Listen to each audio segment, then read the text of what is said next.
Hello, welcome to Revive and Rise. I'm your host, Melody Parrish. I want to thank you so much for joining us today. So in previous episodes, we've been talking about new beginnings and boundaries, setting boundaries, and recognizing narcissism, recognizing emotional abuse, recognizing guilt and manipulation.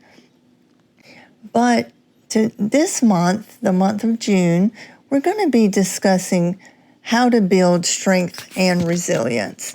And that's so important because once you notice things, you become aware of these things and that they're happening, what do you do next? What happens next? And if we look at the definition of resilience, it's the ability to adapt, the ability to recover, the ability to quote unquote bounce back from adversity, bounce back from trauma or significant stress. And when you think about that, that's such a skill that we need to have because there's so many stressors in this world. And there's so many things in society that we have to do, that we feel like we have to do, that we feel like we need to do, and we feel like we need to accomplish. And so we need to be able to adapt to those things and to be able to think clearly of how we're going to move forward, to be able to think clearly of what's next. And what are we going to do? Are we going to put up these boundaries? Are we going to start fresh? We need to be able to have the strength and build the strength and the abilities to do those things. And how do we do that? One way we do that is to refill ourselves. One way we do that is to make time for ourselves. And, as a woman, we're taught that these kind of things are selfish, that if you want to think of yourself or you do anything for yourself, anything, that it's a selfish action, that you should, instead of spending time on yourself, you should spend extra time on someone else, be it your family, be it your friends, your coworkers. There's 1,000,001 things that we feel like we need to do, and we put pressure on ourselves that we need to do, and we need to accomplish this, and we need to do this. And every day is filled with a list. It's filled with a list of things that we want to accomplish that day. And then when we don't accomplish everything on that list, we beat ourselves up. And we feel like we're not worthy, or that we're not good enough, or that we need to do better. And then we try harder, and we pour more into others, and we pour more into things, and try and see if that accomplishes that goal. And when it doesn't, then the cycle begins again. We have to do more for others. We have to do more. We have to do more. We have to be better. And we never refill ourselves because that's selfish, and that'll take away from all that we need to accomplish. And actually, the opposite is true. We need to always take time to refill ourselves, always take time to love ourselves and just care for ourselves. It's not selfish, because we can't care for others, we can't do for others. We can't do these things if we're empty and we're depleted. Think of it as us holding a glass of water, and we're surrounded by other glasses, and we just pour a little bit of water into each glass, a little bit of water into each glass, and then we look at our glass. Sometimes we check how much we have within us, but sometimes, most of the times, we don't. We just continue pouring until we go to pour and there's nothing left. And then we don't know what to do. We don't know where to go. All we know is that we're depleted. And we just can't do it anymore. And that's when we get discouraged, when we get desperate, and those feelings and those feelings of unworthiness, those feelings of guilt and shame because we can't accomplish the things we need to now. We feel guilty and we feel shame because we are depleted and we've allowed ourselves to be that way. And then those ideas and those beliefs affect the decisions we make. They affect how we feel.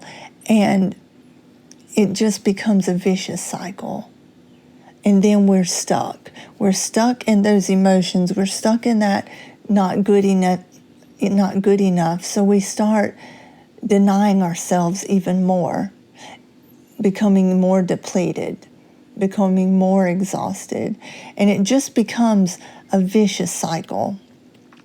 You know, I remember that at one point in my life, I would just give so much to others, and I would give and give and give.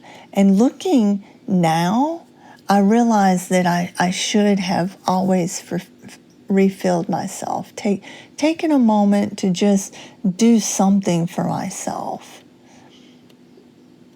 Maybe I wouldn't have gotten so exhausted. Maybe I wouldn't have gotten so depleted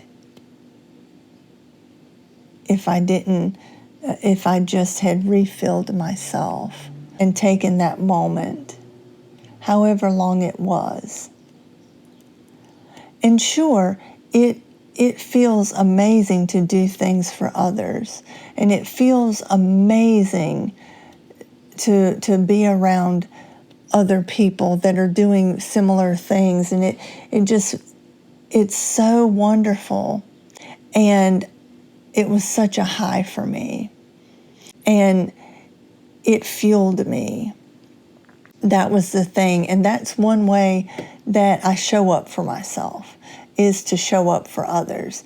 Many, many times I cannot show up for myself, but I can definitely show up for others. And by showing up for others, it's showing up for myself.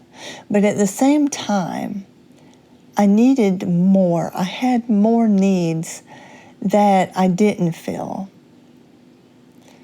I had other things that I needed, and I didn't recognize that. I wasn't able to recognize that because I was in the situation, and I didn't realize how depleted I was getting. And now that I do take time for myself, now that I do stop and refill myself and make time for myself, I can see those times when I was so exhausted. I can see those times where I got so depleted and so desperate, and I can see the way that affected the decisions I made, the way that it affected the clarity and the way that I thought.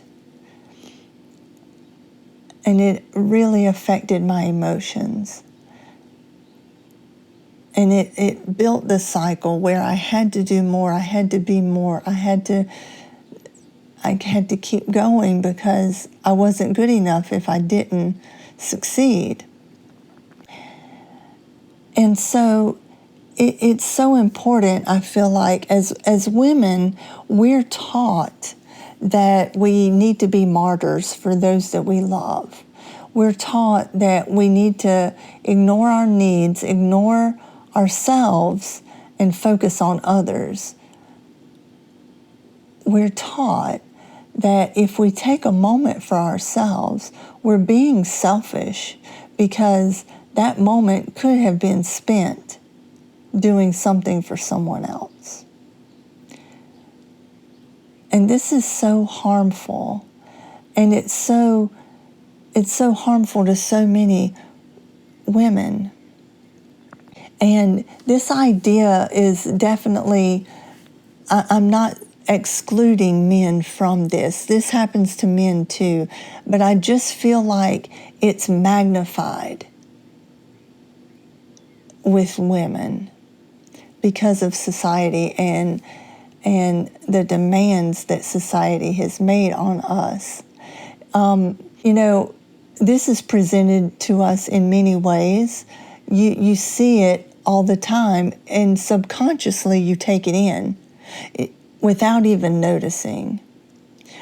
So many times you'll hear people saying things like, well, this is the first thing that I've ever done for myself. This is the only thing that I've ever done for myself. And when I hear that, now, when I heard that before, I was like, yeah, you know, that's true. That's probably true. And I was okay with that.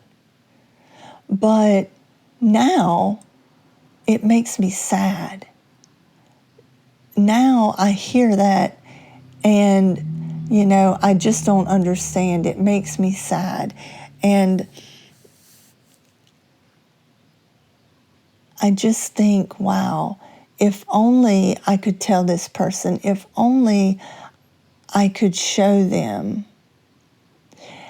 And, you know, taking care of yourself and self-love is so many different things, and it's so personal for every person. It's different for every person, sorry. You know, it can be the simplest of things, or it can be something extravagant. And we can't compare those things. We mustn't compare what works for us with anybody else, because we're the only one of us in this whole world. So we're the only one that knows what we need. You know, sometimes it may be taking a moment, just a few minutes, and just taking a few breaths, just pausing and sitting in the quiet, because maybe you don't get quiet. Maybe things are so chaotic around you and everything's going so fast and moving so fast around you that you just need to take a moment and slow down and breathe. You know, there's so many demands on us in society now. I feel like we're in a world where we always have to do more. You have to do this and this and this.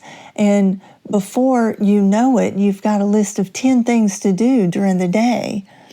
Well, you can only accomplish maybe 5 or 6 of those 10 things. And when you look at it, you don't feel good enough. You feel like you have to do more. You feel like you have to be better. And so that brings your self-confidence down.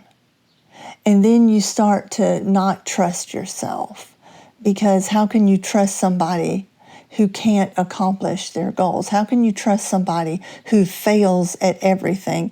You start getting these ideas and you start forming these beliefs, and we don't realize we're doing it. So you get depleted and you start to get depressed, and you start to think negatively of yourself. And then you start over again. Well, I've got to be more, I've got to be more, I've got to do more, I've got to do better. So you make a list of 15 things that you need to accomplish. And when you don't accomplish those, you start to feel guilty. You're ashamed because you couldn't do it. You couldn't go to all the meetings. You couldn't take care of this one. You couldn't take care of that one. And you get so depleted and so tired and so exhausted that it affects so many things. It affects the way you think. It affects the way you feel. It affects your emotions. And then that affects the decisions you make. That affects all of the things in your life that you feel, that you think. And then you start thinking of, well, I don't want to be this way. I don't want to be stuck in this life. And you begin to be unsatisfied with what you have. You either need to buy more. If you buy more and more and more and live above your means, then you become in debt. If you say, well, I need something more, I need something different, and you become unsatisfied with what you have, then maybe you feel like, well, I'm not good enough. I didn't get the big promotion. I didn't get this. I'm not what I need to be. And then that causes you to push more and to do more and to go back into this cycle. So because of that, you don't meet your friends, you don't spend time with your family, you don't do any of these things. You can't go on vacation, you can't go out to dinner, you can't do any of these things. And what a terrible life to live when you can't spend time with the people you care about, when you can't have these experiences that the world has to offer you. Or, now I'm not saying you have to settle, and I'm not saying that you can't do better or you have to stay where you're at.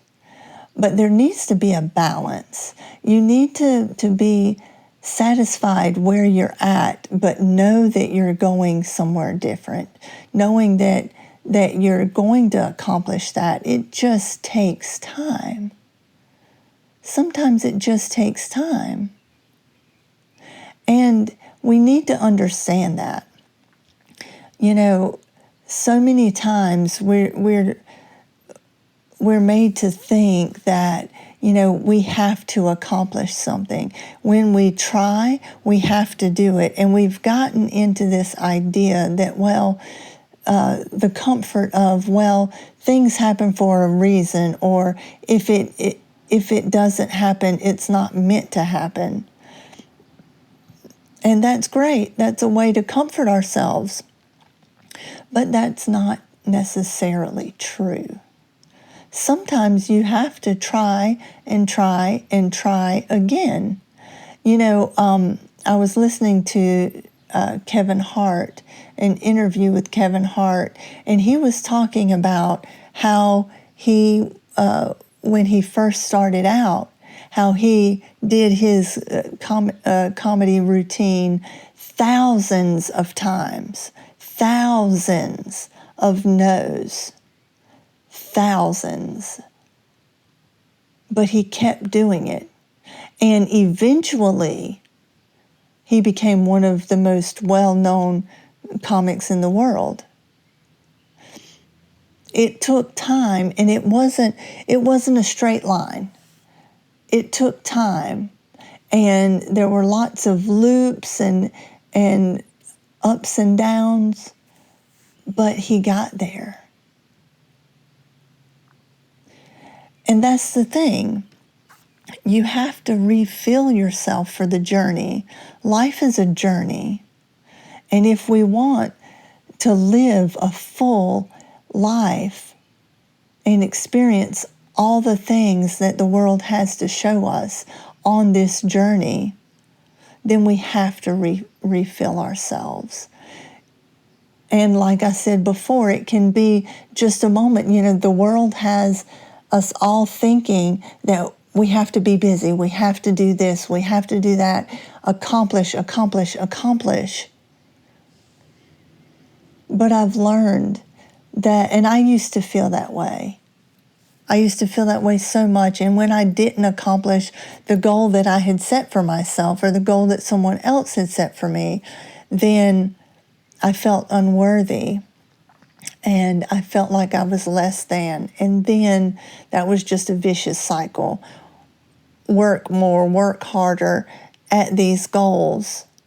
And again, when I couldn't accomplish it, I again felt negatively about myself.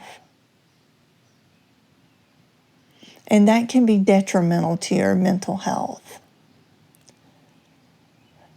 That can be detrimental to your decisions that you make in life. And that can lead to self-sabotage. That can lead to the guilt and shame that accompany it. That can lead to so many negative things.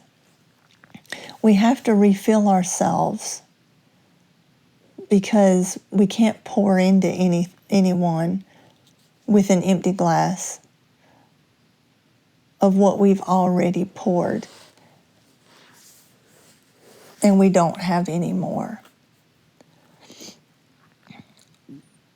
If you only have a moment to sit in the peace, if you only have a few minutes to sit and rest, to sit and just be, if you only have that moment, then take it. Take it. Go outside. Let the sun hit your face. Go outside and let the moonlight just take you away somewhere. Go outside, breathe the fresh air.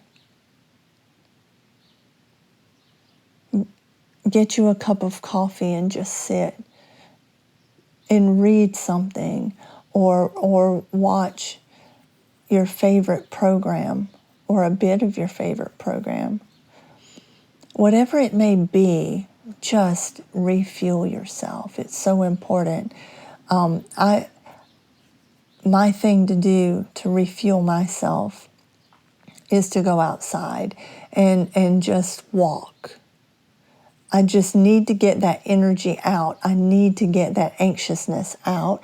And when I'm feeling overwhelmed, when I'm feeling anxious, when I'm feeling like I'm not good enough or I need to do something, it's important for me to be reminded of the things I have done, to be reminded that I'm in this world, and to ground myself, because I can easily fall back into thinking about the past, what I've done wrong, the mistakes that I've made.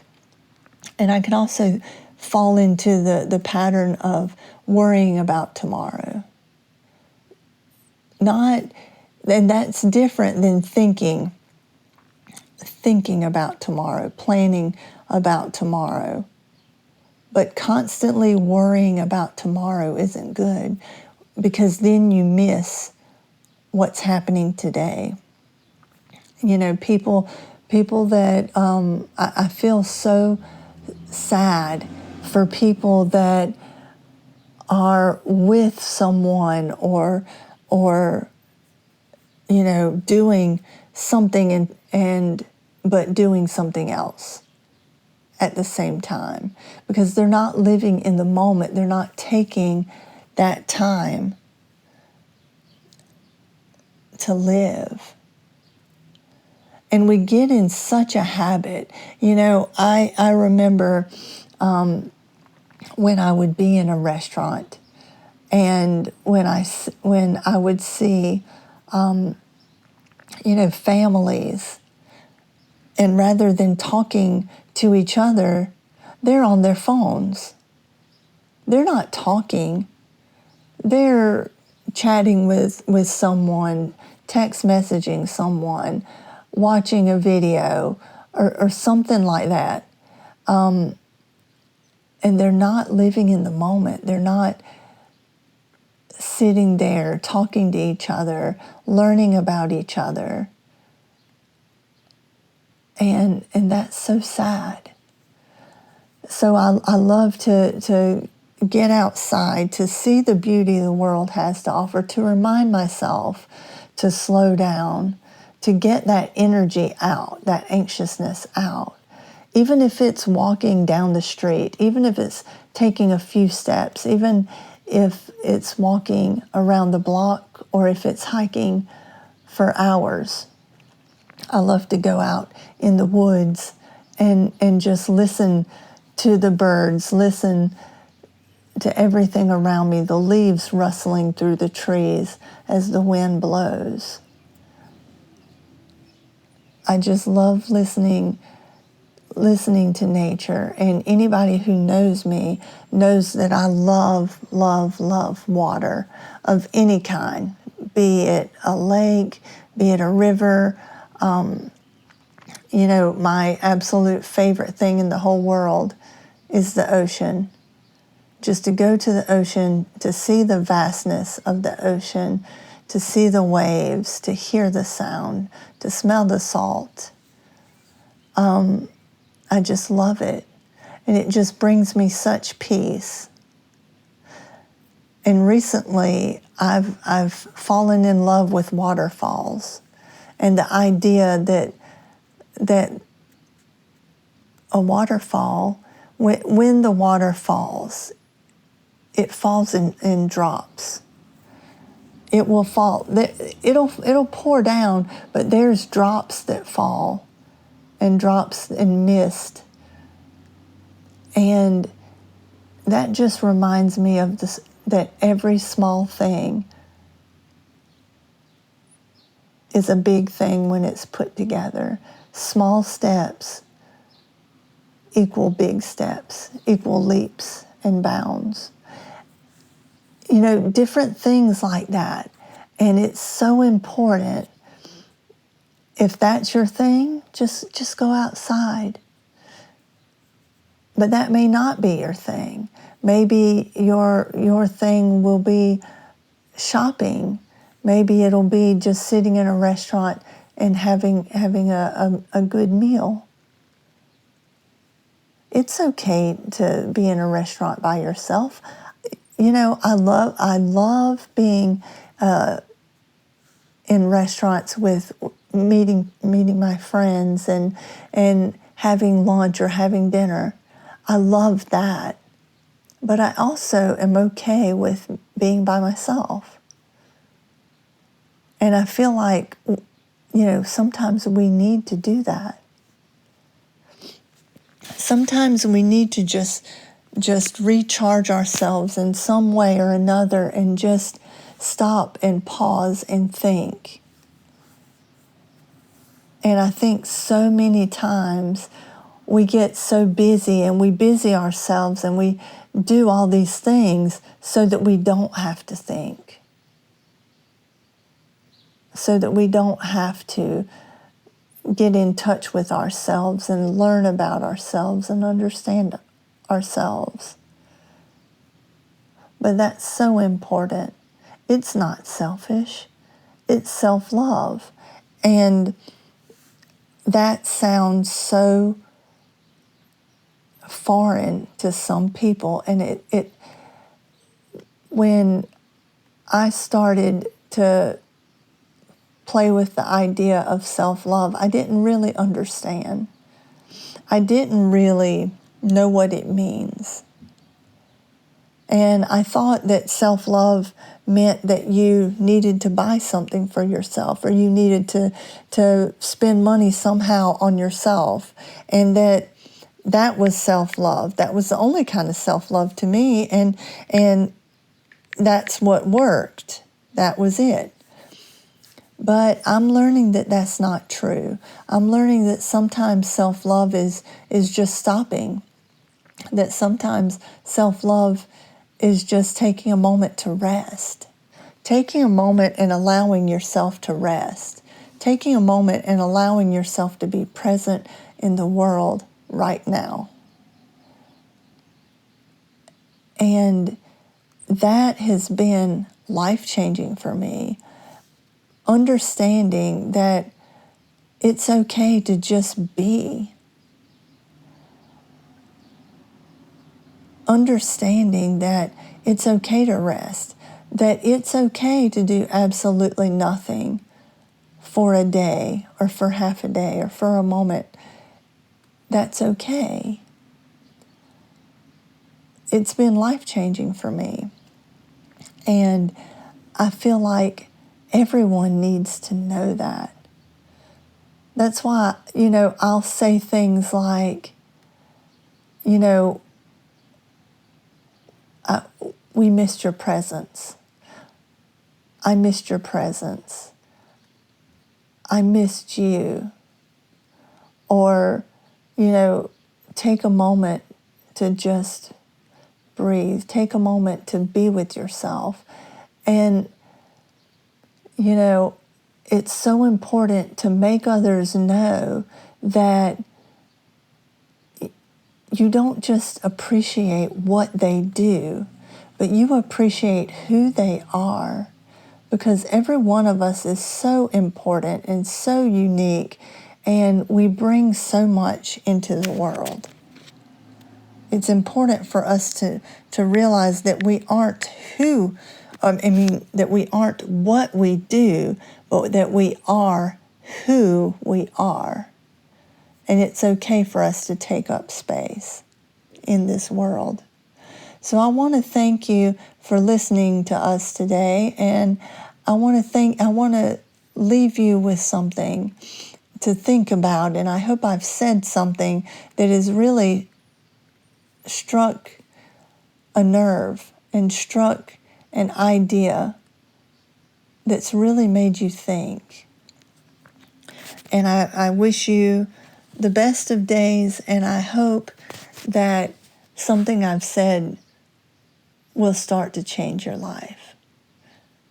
And just remember, whatever you're going through, wherever you're at, you do not have to suffer alone.